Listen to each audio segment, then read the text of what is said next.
Selamat datang di channel Fahmi Arif 123. Di sini saya akan menjelaskan tentang kebudayaan yang ada di Banten.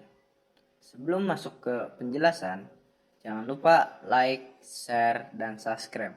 Selamat menyaksikan. Latar belakang sejarah kejayaan di masa lalu serta momentum yang ada menjadi faktor penting bagi kemajuan Banten. Dari kalkulasi atau potensi yang dimiliki masyarakat Banten, bertekad memisahkan diri dari Jabar dan membentuk provinsi tersendiri.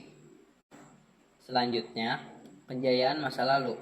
Sebagaimana provinsi-provinsi di Pulau Jawa, terbentuknya Provinsi Banten tak terlepas dari pengaruh latar belakang sejarah, khususnya pada masa kejayaan yang dapat digolongkan menjadi dua, yaitu kejayaan masa kerajaan dan kemajuan atau proses perjuangan pada masa kolonial.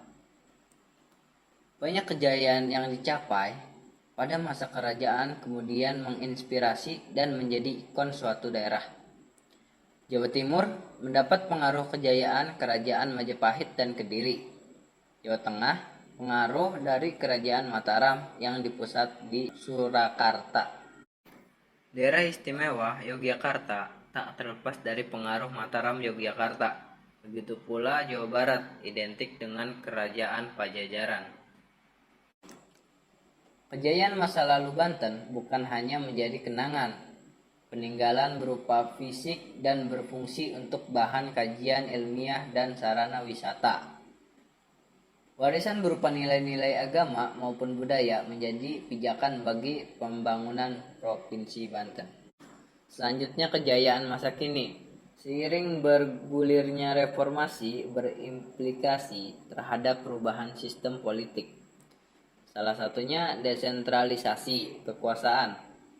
Momentum sangat fenomenal terbentuknya Provinsi Banten tanggal 4 Oktober tahun 2000. Terbentuknya Provinsi Banten bagian napak tilas kejayaan Banten masa lampau. Dengan segala potensi yang dimiliki Banten mampu menunjukkan kemajuannya. Provinsi Banten juga memiliki potensi alam cukup tinggi. Secara topografi terdiri atas dua bagian besar, yaitu daerah perbukitan di sebelah selatan, tepatnya di Kabupaten Lebak dan Pandeglang, dan daerah dataran rendah di bagian lainnya. Terdiri dari 4 kota, yaitu Kota Serang, Kota Tangerang, Kota Cilegon, dan Kota Tangerang Selatan.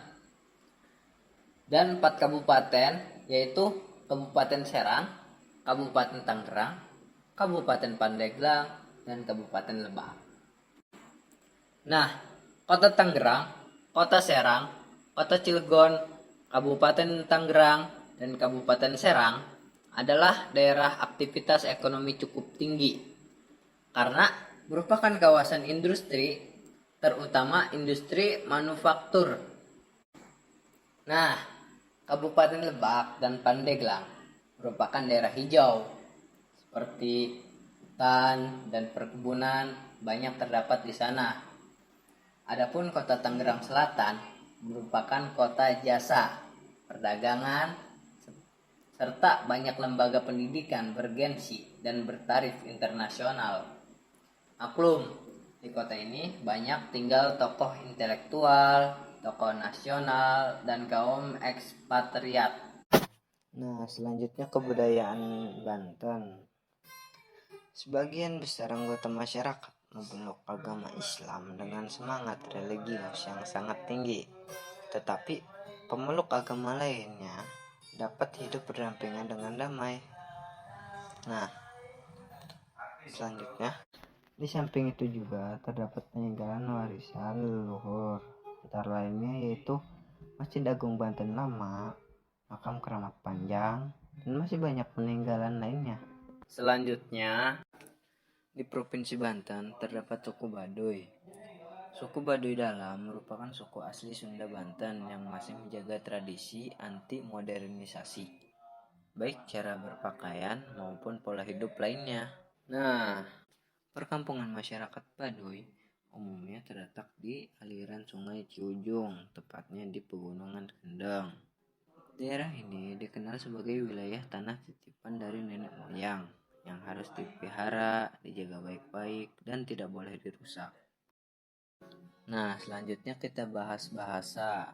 Penduduk asli yang hidup di Provinsi Banten berbicara menggunakan dialek yang merupakan turunan dari bahasa Sunda kuno. Dialek tersebut dikelompokkan sebagian bahasa kasar dalam bahasa Sunda modern, yang memiliki beberapa tingkatan dari bahasa tingkat halus sampai tingkat kasar atau informal. Yang pertama, tercipta pada masa Kesultanan Mataram menguasai Perinangan atau bagian Tenggara Provinsi Jawa Barat. Namun demikian, di wilayah Banten Selatan seperti Lebak dan Pandeglang menggunakan bahasa Sunda campuran, Sunda kuno, Sunda modern, dan bahasa Indonesia. Nah, di Serang dan Cilegon, bahasa Jawa Banten digunakan oleh etnik Jawa, dan di bagian utara kota Tangerang, bahasa Indonesia dengan dialek Betawi juga digunakan oleh pendatang beretnis Betawi. Di samping bahasa Sunda, bahasa Jawa, dan dialek Betawi, bahasa Indonesia juga digunakan terutama oleh pendatang dari bagian lain Indonesia. Nah, selanjutnya pakaian adat. Pakaian adat Banten pada pria menggunakan pakaian model baju koko dengan leher yang tertutup, serta pakaian bawahnya dilengkapi celana panjang serta diikatkan dengan kain batiknya. Pada bajunya dikenakan ikat pinggang dan diselipkan selibah parang di bagian depan, serta di bahu diselempangkan sehelai kain. Sedangkan pakaian adat Banten pada wanita memakai baju adat kebaya serta kain batik sebagian bawahnya. Pakaian ini juga diselempangkan sehelai kain di bahu dan dihiasi dengan bros kerajinan tangan pada bagian depan kancing kebayanya. Pada rambut disanggul dan dihiasi dengan kembang goyang berwarna keemasan. Selanjutnya alat musik. Alat musik ini terbagi menjadi 3. Yang pertama angklung buhun, yang kedua patung bambu, yang ketiga rampak bedug. Kesenian adalah keahlian dan keterampilan manusia untuk menciptakan dan melahirkan hal-hal yang bernilai indah. Ukuran keindahannya tergantung pada kebudayaan setempat, karena kesenian sebagai salah satu unsur kebudayaan. Dari segi macam-macamnya, kesenian itu terdapat banyak macamnya. Dari yang bersumber pada keindahan suara dan pandangannya sampai dengan perasaan. Dari pengaruh Mataram Yogyakarta. Begitu pula Jawa Barat identik dengan kerajaan Pajajaran. Ada tanda-tanda kesenian Banten, itu merupakan kesenian peninggalan sebelum Islam dan dipadu atau diwarnai oleh agama Islam. Misalnya, arsitektur masjid dengan tingkat 3 sebagai simbol iman, Islam, ihsan atau syariat, tarekat, dan hakikat. Arsitektur seperti ini berlaku di seluruh masjid di Banten. Kemudian ada kecenderungan berubah menjadi bentuk kubah. Dan mungkin pada bentuk apa lagi, tapi yang nampak atau kecenderungan lepas dari simbolisasi agama, melainkan pada seni itu tersendiri. A few moments later.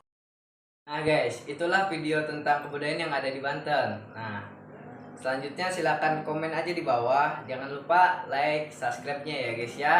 Saya Fahmi Arif, izin mundur diri. Kurang lebihnya mohon maaf. Wassalamualaikum warahmatullahi wabarakatuh.